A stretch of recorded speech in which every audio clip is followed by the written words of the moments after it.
parlant de nous projectes, el de Casa Seat, que havia d'inaugurar-se el 23 d'abril, hem vist que ja teníeu la pàgina online en ús, però suposo que heu tingut que aplaçar la inauguració de l'espai físic degut a les condicions actuals.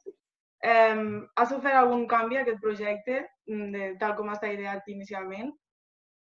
A veure, en concepte no. El canvi, òbviament, l'ha tingut per un efecte del timing, no? El fet del Covid-19 ha truncat el que és la presentació.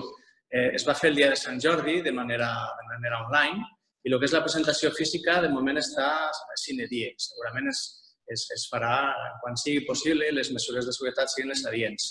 De fet, és una llàstima tot el que ens ha sobrevingut perquè el concepte de Casa Seat és un concepte molt, molt bonic. No és només una botiga, sinó que és un centre on se poden tenir conferències, es poden realitzar concerts, la ciutat pot disposar d'ella com a punt de trobada. Òbviament, si deseat, hi haurà els vehicles i un guinyó al futur, al que ve. I jo crec que està, a més, també en un carrer molt cèntric i amb un lloc important. I considero que en breu, quan estigui operatiu físicament, des d'un punt de vista de senyor que pot anar a les seves instal·lacions, serà bastant bonic i serà bastant pràctic.